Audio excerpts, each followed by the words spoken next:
ମୋ ପ୍ରବନ୍ଧର ଶିରୋନାମା ଗାନ୍ଧୀ ଓ ଶାସ୍ତ୍ରୀ ସତ୍ୟ ଓ ଅହିଂସାର ଦୁଇ ଦୈବତ ପୁରୁଷ। ଆର୍ଯ୍ୟାବର୍ତ୍ତ ଭାରତବର୍ଷ ତମାମ ବିଶ୍ୱର ଏକ ଅମୃତୋପମ ବିଶାଳ ଭୂଖଣ୍ଡ। ଏହି ପରମ ପାବନ ଭୂମି ବହୁ ଐଶୀ ସମ୍ପନ୍ନ ବରପୁତ୍ରଙ୍କୁ କୋଳରେ ଧାରଣ କରି ଧନ୍ୟ ହୋଇଛି।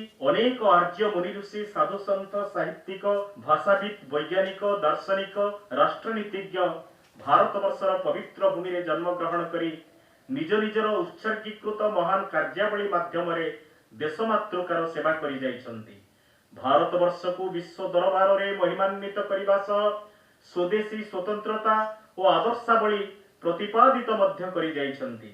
ଦେଶର ସହସ୍ରାଧିକ କୃତବିଦ୍ୟ ଯଶସ୍ୱୀ ସନ୍ତାନମାନଙ୍କ ମଧ୍ୟରୁ ସତ୍ୟ ଓ ଅହିଂସାର ଯେଉଁ ଦୁଇ ଜଣ ପ୍ରମୁଖ ପ୍ରବାଦ ପୁରୁଷ ଦେଶ ଓ ଜାତିର ସମ୍ମାନ ତଥା ଗୌରବ ବୃଦ୍ଧି ଦିଗରେ ତମାମ ଆୟୁଷ୍କାଳ ଜୀବନ ଉତ୍ସର୍ଗ କରି ଦେଇଥିଲେ, ସେହି ଦୁଇ ଜଣ ଦୈବତ ପୁରୁଷ ହେଉଛନ୍ତି ସତ୍ୟ ଅହିଂସାର ପୂଜାରୀ ରାଷ୍ଟ୍ରପିତା ମହାମାନବ ମହାତ୍ମା ଗାନ୍ଧୀ ଓ ଗାନ୍ଧୀ ଆଦର୍ଶ ଅନୁଗାମୀ ଶାନ୍ତିଦୂତ ଲାଲ ବାହାଦୁର ଶାସ୍ତ୍ରୀ। ମହାତ୍ମା ଗାନ୍ଧୀ ଓ ଲାଲ ବାହାଦୁର ଶାସ୍ତ୍ରୀ ଆମରି ପରି ରକ୍ତମାଂସ ଦେହଧାରୀ ଜଣେ ଜଣେ ସାଧାରଣ ମଣିଷ ଥିଲେ, ମାତ୍ର ସମଗ୍ର ଜୀବନ ନିରନ୍ତର କର୍ମ ସାଧନା, ବାଚିକ ଶୃଙ୍ଖଳା ଓ କାୟିକ ସଂସ୍କାର ବଳରେ ସାଧାରଣରୁ ଅସାଧାରଣ ସ୍ତରକୁ ଉନ୍ନୀତ ହୋଇପାରିଥିଲେ। ବ୍ୟକ୍ତି ସ୍ତରରୁ ନୈର୍ବ୍ୟକ୍ତିକ ସ୍ତରକୁ ଉତ୍ତରିତ ଗାନ୍ଧୀଜୀ ଓ ଶାସ୍ତ୍ରୀଜୀ ଶତାଧିକ ବର୍ଷ ଧରି ଜଣେ ଜଣେ ମହାମାନବ ରୂପେ ବିଶ୍ୱବାସୀଙ୍କର ହୃଦୟ ଜୟ କରିବା ସଙ୍ଗେ ସଙ୍ଗେ ସବୁରି ଧ୍ୟାନ ଆକର୍ଷଣ କରି ଆସିଛନ୍ତି। ଗାନ୍ଧୀଜୀ ଓ ଶାସ୍ତ୍ରୀଜୀଙ୍କ ଜୀବନବ୍ୟାପୀ ଆଚରିତ କର୍ମ ଓ ଉଚ୍ଚାରିତ ବାକ୍ୟାବଳୀ ମହତ୍ତମ ସିଦ୍ଧାନ୍ତରେ ପରିଭାଷିତ ହୋଇଛି। ଗାନ୍ଧୀଜୀଙ୍କ ବିଚାର ପ୍ରମୁଖତଃ ସତ୍ୟ ଓ ଅହିଂସା ଆଧାରିତ। ବହୁ ପରୀକ୍ଷିତ, ପରିଶୀଳିତ, ଶୃଙ୍ଖଳିତ ଓ ନୀତିନିଷ୍ଠ ଜୀବନଚର୍ଯ୍ୟା ହେଉଛି ଗାନ୍ଧୀ ବିଚାରର ଭିତ୍ତି। ସୃଷ୍ଟିର ପ୍ରତ୍ୟେକ ଜୀବଙ୍କ ପ୍ରତି ଏକ ଉଦାର ସମ୍ବେଦନଶୀଳ ମାନବୀୟ ଦୃଷ୍ଟି ଗାନ୍ଧୀ ବିଚାରର ମର୍ମବାଣୀ। ଗାନ୍ଧୀ ବିଚାର ସାରା ପୃଥିବୀରେ ଗାନ୍ଧୀବାଦ ବା ଗାନ୍ଧୀ ଦର୍ଶନ ରୂପେ ଗୃହୀତ ସ୍ୱୀକୃତ ହୋଇ ଆସିଛି। ଜୀବନ ପ୍ରତି ଏକ ସହୃଦୟ ସକାରାତ୍ମକ ଦୃଷ୍ଟିଭଙ୍ଗୀ ହିଁ ଗାନ୍ଧୀବାଦର ମୌଳିକ ଆଭିମୁଖ୍ୟ। ଅଧୁନାତନ ବିଶ୍ୱରେ ଯେତେ ଯେତେ ବାଦ ବା ଇଜିମ୍ ରହିଛି, ସେସବୁ ମଧ୍ୟରେ ଗାନ୍ଧୀବାଦୀ ଆଦର୍ଶ ଏକମାତ୍ର ଆଦର୍ଶ, ଯାହାର ବାସ୍ତବ ପ୍ରୟୋଗ ମାଧ୍ୟମରେ ବସୁଧୈବ କୁଟୁମ୍ବକମ୍ ଓ ବିଶ୍ୱଶାନ୍ତି ସ୍ୱପ୍ନ ସାକାର ହୋଇପାରିବ। ଗାନ୍ଧୀ ବିଚାର ଆର୍ଯ୍ୟାବର୍ତ୍ତ ଭାରତବର୍ଷର ହଜାର ହଜାର ବର୍ଷର ମାନବୀୟ ମୂଲ୍ୟବୋଧ ଓ ମହାନ ଆଦର୍ଶ ଉପରେ ପ୍ରତିଷ୍ଠିତ। ଗାନ୍ଧୀଜୀ ଚିରନ୍ତନ ମୂଲ୍ୟବୋଧ ଓ ସାର୍ବକାଳିକ ଆଦର୍ଶର ଏକ ସମନ୍ୱିତ ବ୍ୟକ୍ତିତ୍ୱ। ଆଚରଣ ଆଉ ଉଚ୍ଚାରଣର ଏକତ୍ୱରେ ଅଭିମଗ୍ନ ଜଣେ ଆଦର୍ଶ ସମ୍ପନ୍ନ ବ୍ୟକ୍ତି ସ୍ୱରୂପ ଶାସ୍ତ୍ରୀଜୀ ଥିଲେ ଗାନ୍ଧୀ ଆଦର୍ଶର ଜଣେ ନୀତିପରାୟଣ ଆଜ୍ଞାଧୀନ ସେବକ। ଜୀବନର ପ୍ରତି ପଦକ୍ଷେପ ଓ ପ୍ରତିଟି କାର୍ଯ୍ୟରେ ଗାନ୍ଧୀଜୀଙ୍କ ଆଚରିତ ମାର୍ଗ ଥିଲା ଶାସ୍ତ୍ରୀଜୀଙ୍କ ପାଇଁ ଏକାନ୍ତ ପ୍ରଶସ୍ତ ସନ୍ମାର୍ଗ। ପ୍ରମୁଖତଃ ଜାତିର ଜନକ ମୋହନ ଦାସ କରମଚାନ୍ଦ ଗାନ୍ଧୀ ଓରଫ ମହାତ୍ମା ଗାନ୍ଧୀଙ୍କ ଦ୍ୱାରା ତମାମ ଜୀବନ ପ୍ରବର୍ତ୍ତିତ, ବିକଶିତ ଓ ଆଚରିତ ଆଦର୍ଶ ହେଉଛି ଗାନ୍ଧୀ ବିଚାରଧାରା। ଏହି ବିଚାର ଉଭୟ ସାମାଜିକ ଓ ଧାର୍ମିକ ସିଦ୍ଧାନ୍ତ ଆଧାରିତ ଏକ ସମନ୍ୱିତ ଜୀବନ ଦର୍ଶନ। 1893 ମସିହାରୁ 1914 ପର୍ଯ୍ୟନ୍ତ ଦକ୍ଷିଣ ଆଫ୍ରିକା ଓ ପରବର୍ତ୍ତୀ ସମୟ ତକ ଭାରତବର୍ଷରେ ଗାନ୍ଧୀଜୀ ଏହି ମହତ୍ ବିଚାର ଅନ୍ତଃକରଣରେ ଗ୍ରହଣ ପୂର୍ବକ ସ୍ୱକୀୟ ଜୀବନରେ ଏହାର ସାର୍ଥକ ପ୍ରୟୋଗ କରିଥିଲେ। ଗାନ୍ଧୀଜୀଙ୍କ ଜୀବନ ଦର୍ଶନ ସାରା ପୃଥିବୀରେ ଗାନ୍ଧୀବାଦ ବା ଗାନ୍ଧୀ ଦର୍ଶନ ରୂପେ ପରିଗୃହୀତ। ଏହା କେବଳ ରାଜନୈତିକ ଧାର୍ମିକ ସିଦ୍ଧାନ୍ତ ନୁହେଁ, ଅଧିକନ୍ତୁ ପାରମ୍ପରିକ, ନୈତିକ ଓ ଆଧୁନିକ, ସରଳ ପୁଣି ଜଟିଳ, କେତେକାଂଶରେ ପାଶ୍ଚାତ୍ୟ ପ୍ରଭାବର ପ୍ରତୀକାତ୍ମକ ଅଭିବ୍ୟକ୍ତି ଗାନ୍ଧୀ ବିଚାରର ପ୍ରସଙ୍ଗୀଭୂତ। ଏପରିକି ପ୍ରାଚୀନ ଭାରତୀୟ ସଂସ୍କୃତିରେ ନିହିତ ସାର୍ବଜନିକ, ନୈତିକ ଓ ଧାର୍ମିକ ସିଦ୍ଧାନ୍ତ ଏହାର ମୂଳ ଭିତ୍ତି।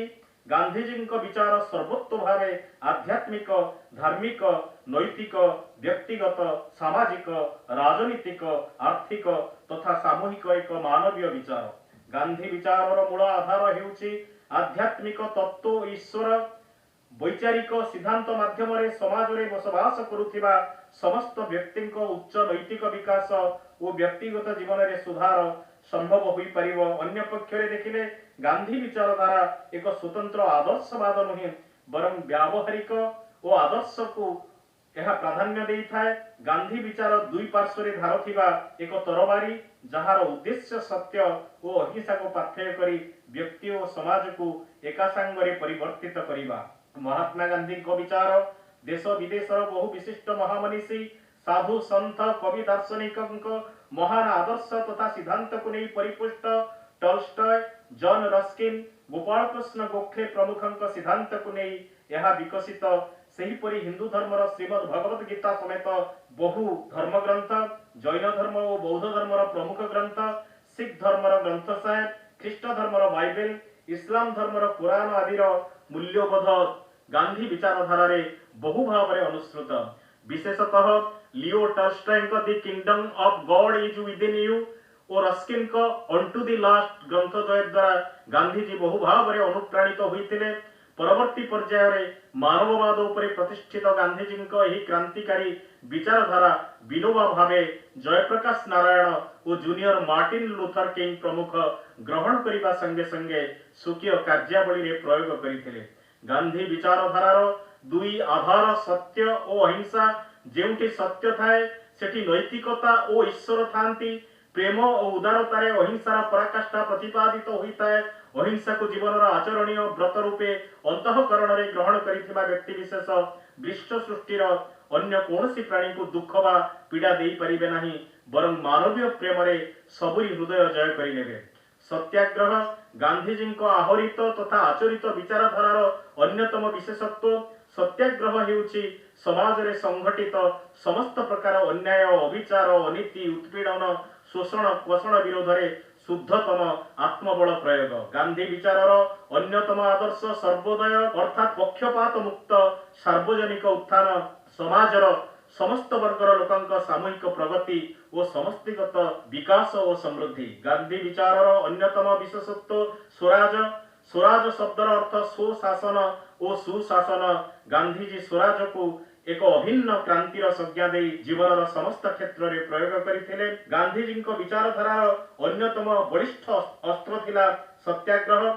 एही सत्याग्रह शब्दटी भारतीय जातीय मुक्ति संग्राम समय रे अधिक जनप्रियता अर्जन करिथिला। गांधीजी ए संपर्क रे निज मतामत प्रदान पूर्वक कहिथिले the truth is far more powerful than any weapon of mass destruction. सत्य अहिंसा सर्वोदय ट्रस्टीशिप सत्याग्रह गांधी विचारधारार एक एक सशक्त स्तंभ ए सबुर महत्व उपयोगिता गांधी दर्शनर मूल कथा। अवश्य गांधीजी स्वयं तांको नामरे अनुसृत आदर्शावली को गांधीवाद बा गांधीजी रूपे केबे भी स्वीकार करि नाहंती। गांधी विचारधारार अधिकांश सिद्धांत श्रीमद भगवत गीता रे व्याख्यायित भगवान श्रीकृष्ण मुख निसृत वाणी आधारित पृथ्वीर विभिन्न धर्म दर्शन विभिन्न भाषाभाषी अध्यात्म अनुचिंतामूलक साहित्य अध्ययन और अनुचलनर सार्थक फलश्रुति हेउछि गांधी विचार। विविध आध्यात्मिक सिद्धांत एही विचारधारार मूल उत्स।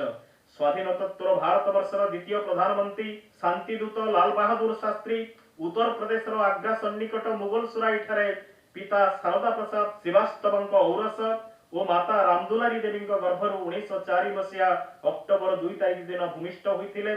संयोग को सेही अक्टोबर 2 तारिख हेउछि गांधीजी पुण्य जन्मतिथि। 1869 अक्टोबर 2 तारिख दिन गांधीजी गुजरात रो पोरबंदर ठारे पिता काबा गांधी औरस और माता पुतुलीबाई कुलमंडन पूर्वक जन्म ग्रहण करथिले। उभयଙ୍କ तिरोधानर घटनाक्रम रे अनेक साम्य थिला।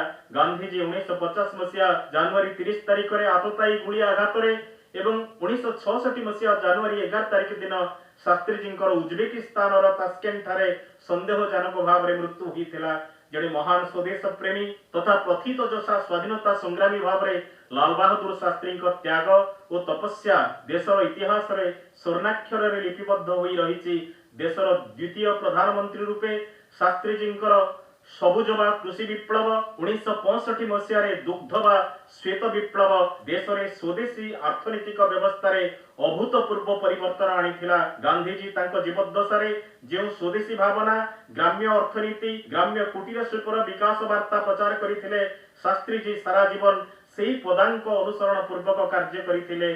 शास्त्रीजी रचित selected speeches of Lal Bahadur Shastri 1964 पुस्तक अनुध्यान कले तांको जीवनर आदर्श भारतीयता त्याग तपस्या और राष्ट्र प्रतिबद्धतार प्रमाण मिली परिबो। महात्मा गांधी पराधीन भारत वर्ष रे जातीय मुक्ति संग्राम नेतृत्व हेबा परे जीवनर प्रतिक्षण प्रति पदपात प्रति पदक्षेपरे तो विचारधारा अनुसरण पूर्वक स्वाधीनता आंदोलन को सुसंगठित करि परिथिले। एही सब आदर्श निजे निष्ठा और एकांतिकतार सह अनुपालन करिबा संगे संगे निजर अनुगामी और समधर्मी को निज निज जीवन में प्रयोग करने को उत्प्रेरित करि आसिथिले। मात्र दुर्भाग्यर विषय स्वाधीनता प्राप्ति पर भारतवर्ष में गांधीजी और शास्त्रीजी प्रवर्तित उच्च मानवीय विचार और परिव्याप्त मार्गरू आमे भारतवासी अनेकांश विच्युत हो गले। देशर राष्ट्रनीतिज्ञों मध्यरु अनेक खाली नेता पलटि गले अथच देश को उपयुक्त नेतृत्व देवारे असमर्थ हेले। सेवा त्याग आत्म बलिदान रे लब्ध देशर शासन व्यवस्था स्वाधीनता परे अंध भाव पाश्चात्य अनुकरण जो नीतिभ्रष्ट हो पड़ा। क्षमता राजनीतिर द्विपाक्षिक और केबे बहुपाक्षिक लड़ई रे देशर स्वार्थ बलि पड़गला।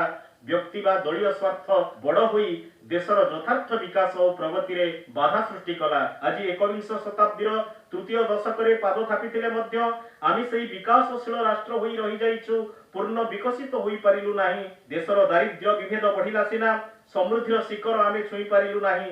गांधीजी दुई प्रमुख मार्ग सत्य और अहिंसा परिवर्ते आमे मिछ और हिंसार पक्ष नहीं निजको पारदर्शी बोली दाबी करी बसिलु।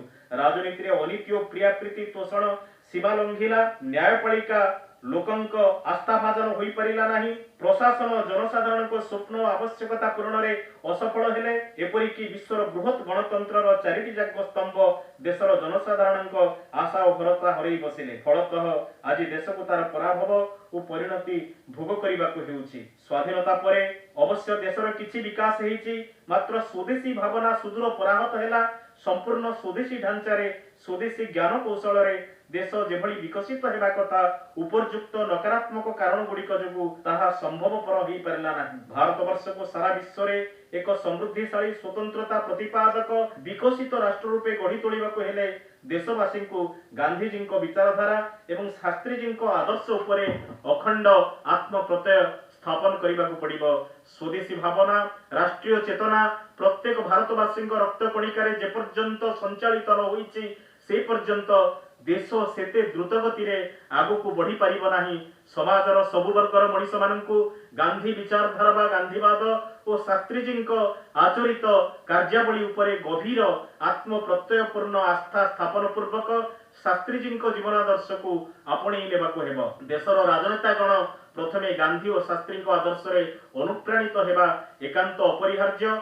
तत्परे देशर 130 कोटी जनसाधारण को सेही मार्ग रे अनुप्राणित करिवार निश्चित समुचित आवश्यकता रही। एपरि नहेले भारतवर्ष विश्व दरबार रे निजको सगर्वे ससम्माने प्रतिष्ठित करि परिबो नाही। तद्भिन्न गांधी विचारधारा एवं शास्त्रीजी आदर्श एकमात्र पंथा जहाँ माध्यम देश आगामी आह्वान सबको समुचित भाव में मुकाबिला करि परिबो। आम सम्मुख रे देश भितरु और देश बाहरु अनेक विपद समस्या और आह्वान रही। से सबुर समाधान केवल गांधी विचारधारा माध्यम रे होई परिबो। वर्तमान गांधीजी 150तम जयंती देश पालन करुछि।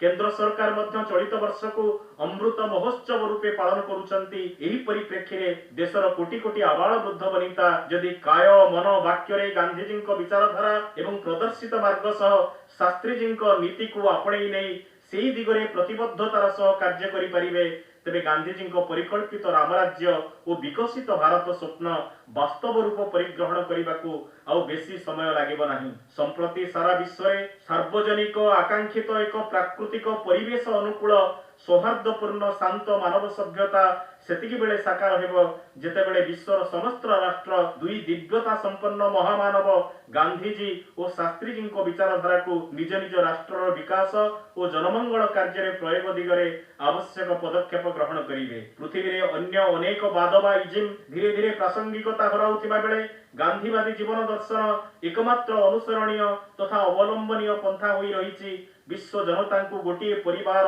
सदस्यभुक्त करने गांधीवाद हेउछि एकमात्र पाथेय। ए दिगरे विश्वव्यापी व्यापक रचनात्मक कार्यक्रम और जन सचेतनता सृष्टि करा जाई परिले वसुधैव कुटुंबकम सुक्ति और स्वप्न अचिरे साकार होई परिबो। पृथ्वी को स्वर्गसम शांति और संप्रीतिर निवास स्थली करने को हेले गांधीजी और शास्त्रीजी अनुसृत विचारधारा तथा कार्यावली जे एकमात्र अवलंबन एथिरे विश्ववासी समस्ते सहमत हेबे।